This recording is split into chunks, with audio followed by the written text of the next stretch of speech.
Salam kerahiman. Hari ini kita ketemu di hari terakhir bulan September, yaitu 30 September. Masih membahas tentang kehendak Allah.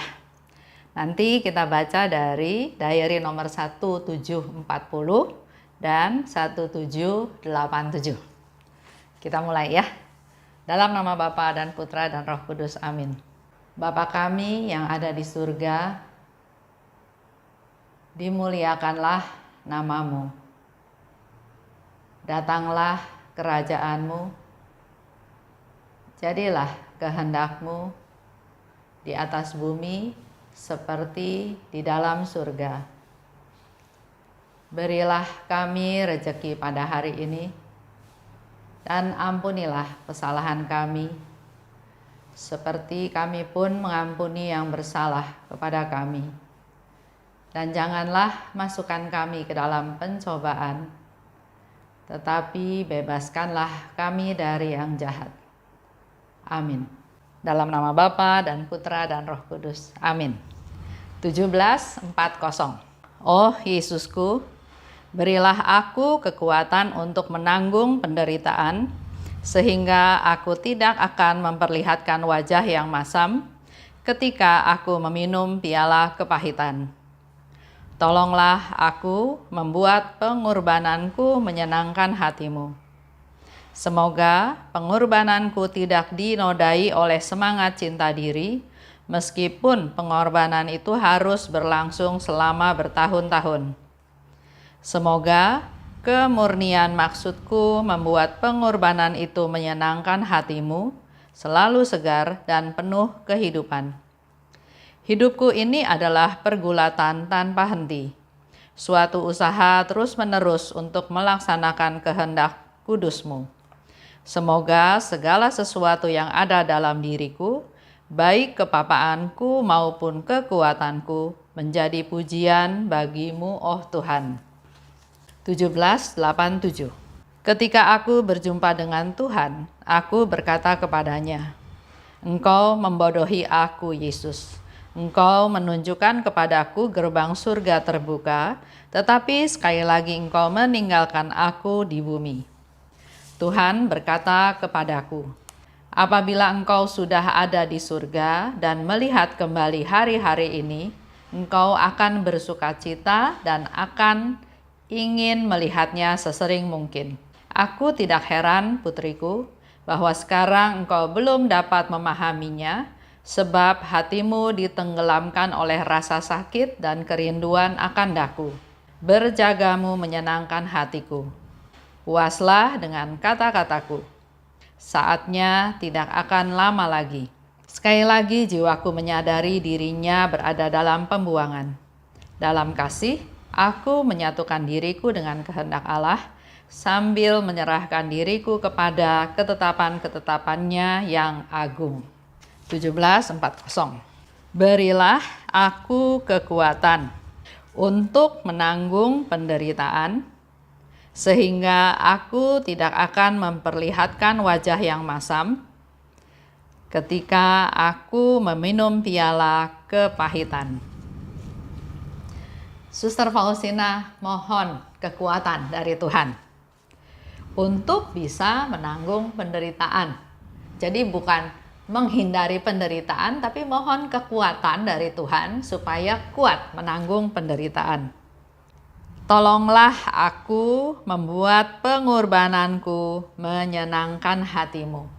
Jadi apa yang dilakukan oleh Suster Faustina, pengorbanan, penderitaan itu menjadi sesuatu yang menyenangkan Tuhan. Bandingkan dengan kita. Kalau kita mengalami kesusahan, mengalami penderitaan, apakah kita terima untuk menyenangkan Tuhan, atau malah sebaliknya? Komplain sama Tuhan, Tuhan, kok dikasih penderitaan terus? Kok dikasih masalah terus? Masalah yang satu belum selesai, kok ada lagi masalah lain? Masalah yang satu belum selesai, tiba-tiba timbul lagi masalah lain yang lebih besar. Kalau ungkapannya seperti itu, apakah penderitaan itu menyenangkan Tuhan? apakah pengorbananku, penderitaanku yang aku alami, yang aku jalani bisa menyenangkan Tuhan? Jangan sampai pengorbanan kita, penderitaan kita tanpa kita sadari menjadi cinta diri, ya. Jangan sampai dinodai dengan semangat cinta diri. Contoh ya, contoh. Sekarang masih dalam masa COVID. Masih banyak larangan-larangan. Bahkan di Jakarta PSBB total lagi ya. Karena begitu banyak yang positif kena corona setiap harinya. 1.000 lebih ya, seingat saya. Atau kalau se-Indonesia itu sudah mencapai angka 4.000 lebih setiap harinya. Nah, saya mau ambil satu contoh sharing dari seseorang yang bertanya kepada saya. Bu, kalau istri saya masih mau melakukan pelayanan, kunjungan ke rumah duka, mengantar jenazah sampai ke pemakaman, boleh enggak? Nah, kalau pertanyaannya sudah boleh enggak, saya akan susah jawabnya karena ya itu hak masing-masing ya. Kalau istrinya dia mau melakukan pelayanan, mendampingi keluarga yang sedang susah, mendoakan, hadir, menemani, bahkan sampai ke pemakaman, silahkan aja. Beberapa waktu yang lalu juga ada salah satu anggota komunitas yang mamahnya meninggal. Ada yang datang ke rumah duka, ada yang pelayanan, ada yang bahkan sampai ke pemakaman. Nah, yang jadi pertanyaan saya adalah kepada suami tersebut, Pak, Bapak kasih izin nggak istri Bapak melakukan pelayanan seperti itu? Dia bilang, kalau nggak masa COVID, saya bahagia Bu, saya senang istri saya melakukan pelayanan seperti itu.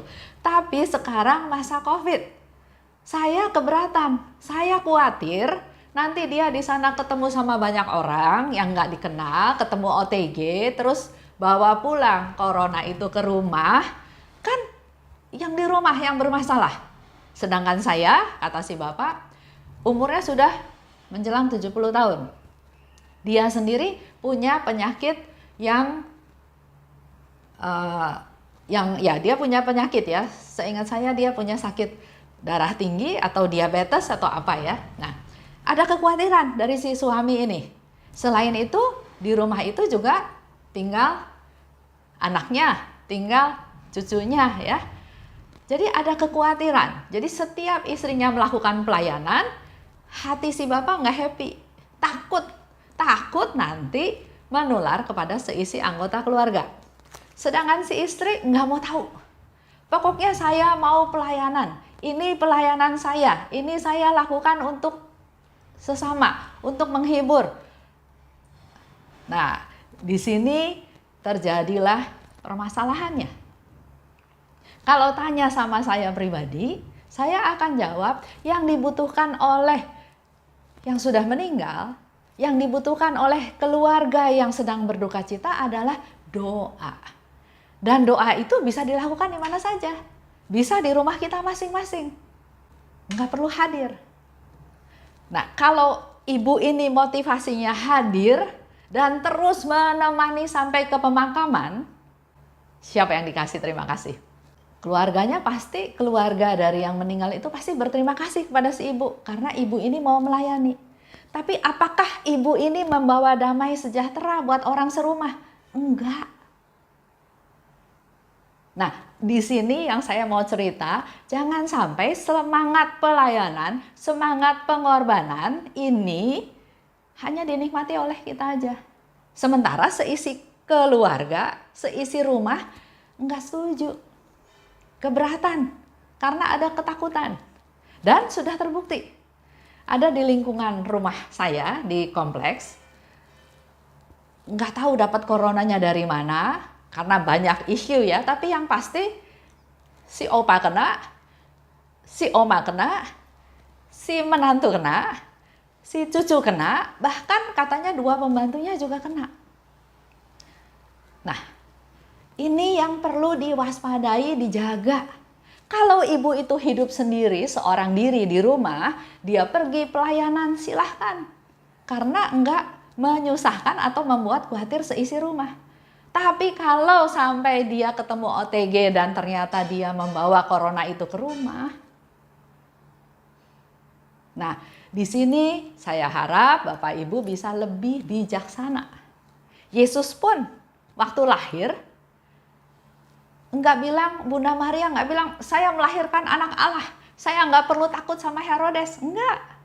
Malaikat datang pada Yusuf dan katakan, bawa ibu dan anak itu ke Mesir, menghindar dari rencana Herodes untuk membunuh anak-anak kecil. Jadi harap bijaksana, dan apa yang dilakukan oleh saya yang mau melayani, jangan sampai merugikan, menyusahkan orang lain.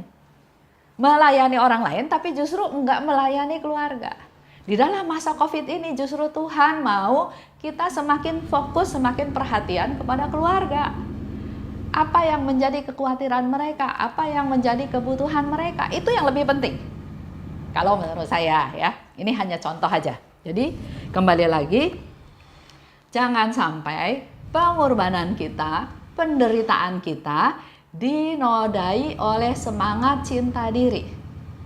Karena si ibu ini kalau pergi pelayanan kan dibilangnya, wah dia hebat, dia berani, dia nggak takut ketularan, dia mau korban waktu, korban segala macam. Tapi dia nggak mendatangkan sukacita di dalam rumahnya. Kecuali suaminya nggak larang ya. Kalau suaminya sudah larang, anggota keluarga yang lain melarang, ya dalam tanda kutip tahu diri ya. Oke, saya lanjut. Suster Faustina bilang, segala sesuatu yang ada dalam diriku, kepapaanku, kekuatanku jadi pujian untuk Tuhan.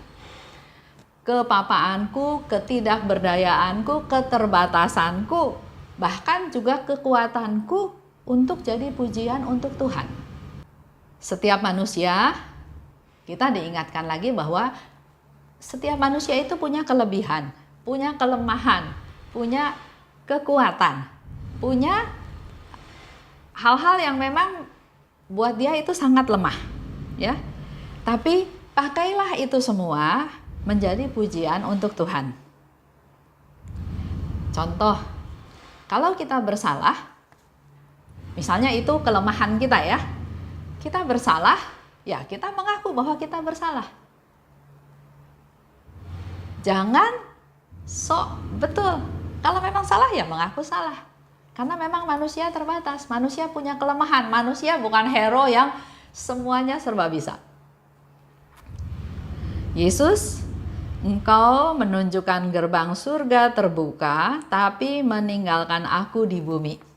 Ini yang Suster Faustina ungkapkan pada Yesus. Yesus, kamu kasih tahu saya gerbang surga, tapi kok nggak ajak saya masuk, tapi kok masih membiarkan saya di bumi. Artinya Tuhan belum memberikan yang saya inginkan, yang saya rindukan. Karena kembali lagi, kita masih punya tugas di dunia. Begitu pula dengan Suster Faustina. Sehingga Yesus katakan, waktunya nggak lama lagi, tapi belum sekarang. Begitu pula dengan kita semua yang sedang mengalami masa COVID. Masa di rumah saja, masa nggak bebas. Bahkan sebagian orang mengatakan bahwa saya di penjara. Nah, saya mau kasih contoh. Beberapa hari yang lalu saya lihat di YouTube, itu cerita tentang seseorang seorang kulit hitam ya, namanya Archie William. Dia waktu umur 20 tahun dituduh memperkosa.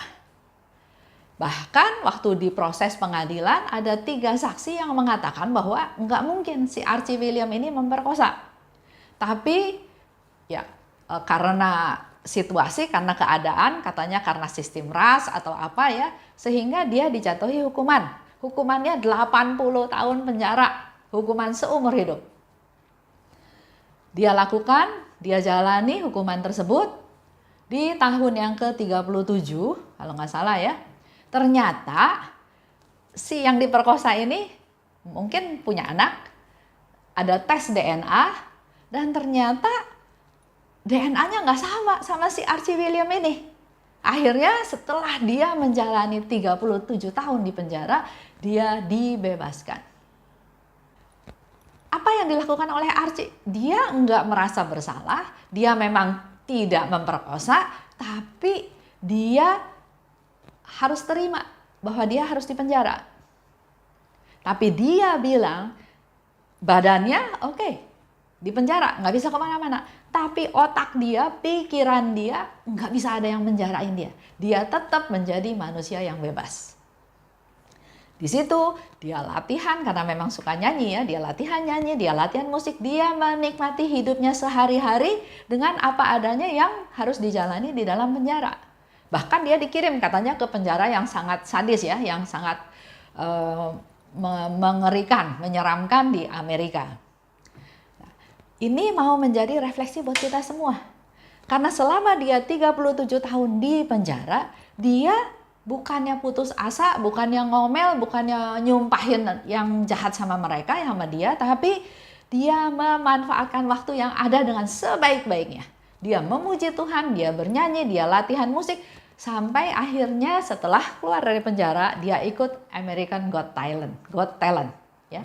Dan surprise, suaranya bagus. Jadi selama 37 tahun dia pakai waktu itu untuk bersukacita, enggak menunjukkan wajah yang murung, dia tetap happy, yang penting dia enggak bersalah, dan dia memupuk bakatnya dia.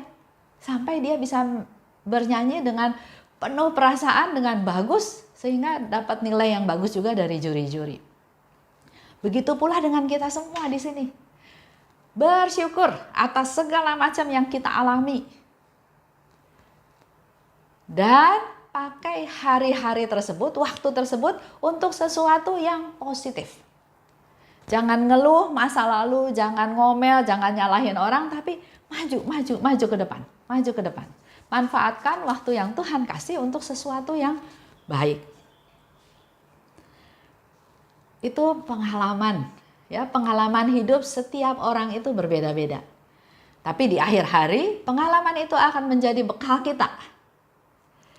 Kata Yesus, apabila engkau sudah ada di surga dan melihat kembali hari-hari ini, engkau akan bersukacita, ingin melihatnya sesering mungkin. Kalau kita sudah di surga, kalau kita sudah melewati masa-masa sulit ini, saya yakin seperti Archie William juga melihat masa lalunya dia. Selama dia di penjara, apa yang dia lakukan, dia bersyukur, dia bersukacita, dan hasilnya dia petik sekarang, pasti dia akan ingin lihat sesering mungkin apa yang sudah dialami penyertaan Tuhan. Dia bukan jadi orang yang putus asa, bukan jadi orang yang marah, pendendam, tapi manfaatkan, terima, dan manfaatkan waktu dengan sebaik-baiknya. Karena penderitaannya tidak sia-sia. Penderitaannya Suster Faustina juga nggak sia-sia. Karena apa yang dia lakukan, penderitaan, pengorbanan yang dia lakukan untuk selamatkan jiwa-jiwa. Beda dengan ibu yang tadi ya. Dia melakukan pelayanan, penderitaannya sia-sia nggak?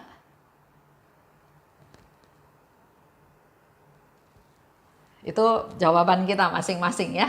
Tapi menurut saya yang dia lakukan hanya untuk dia dapat rasa terima kasih.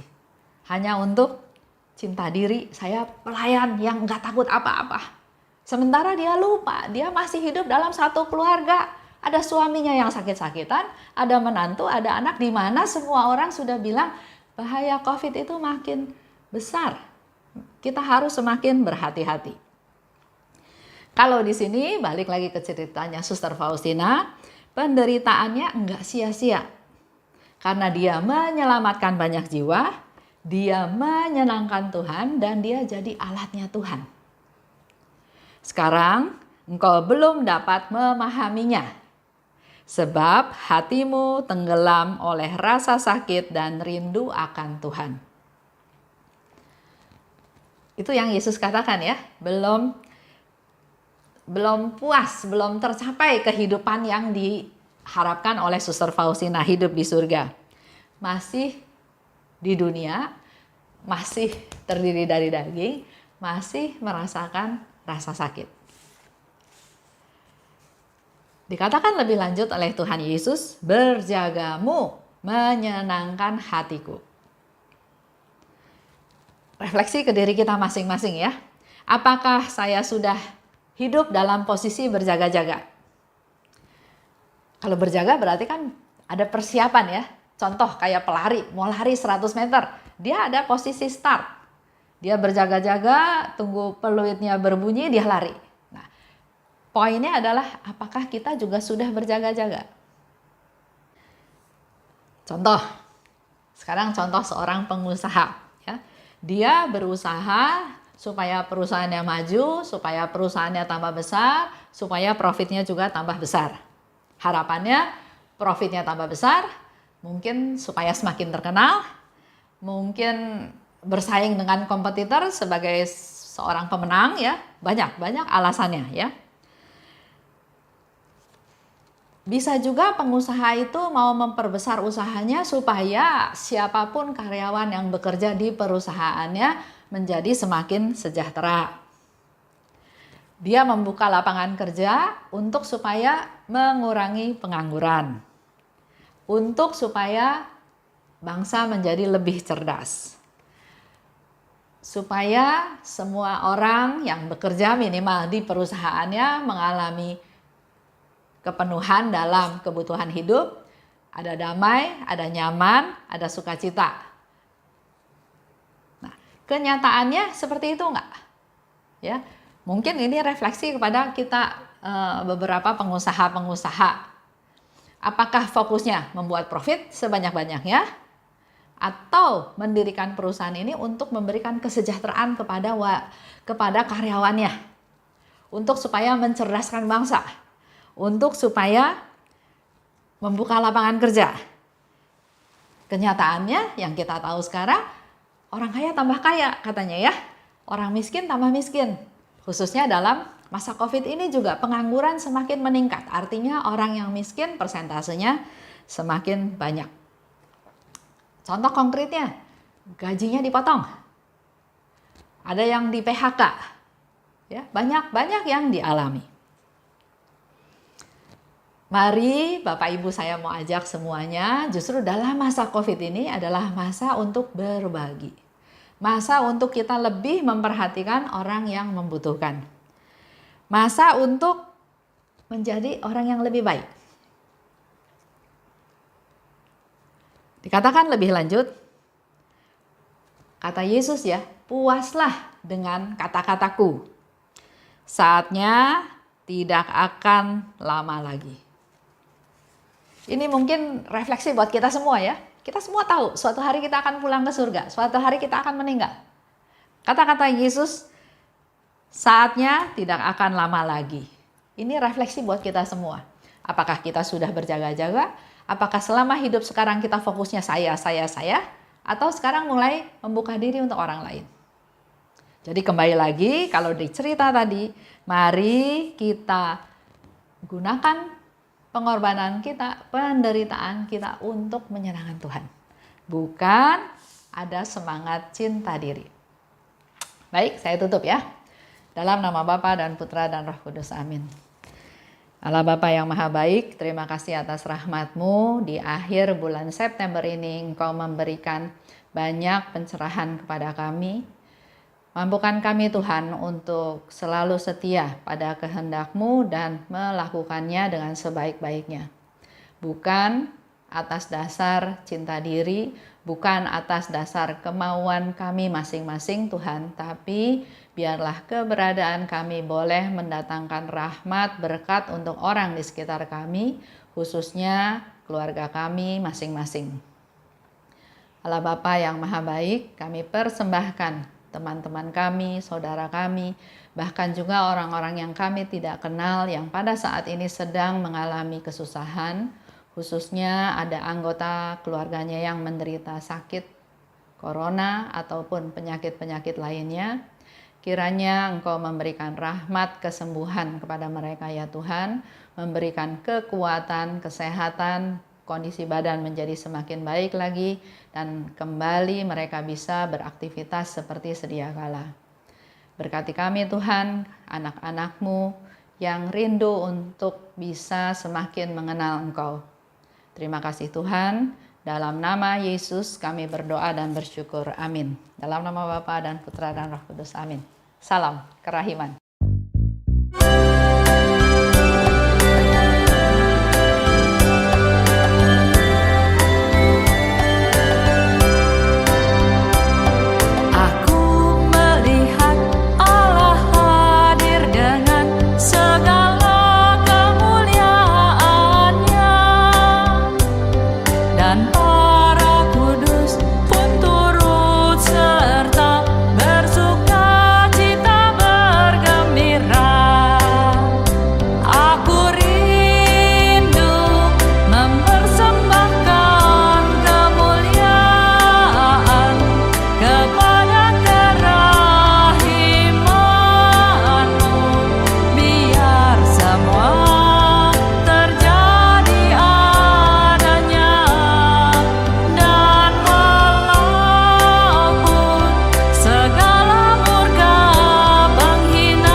Serta bersorak-sorak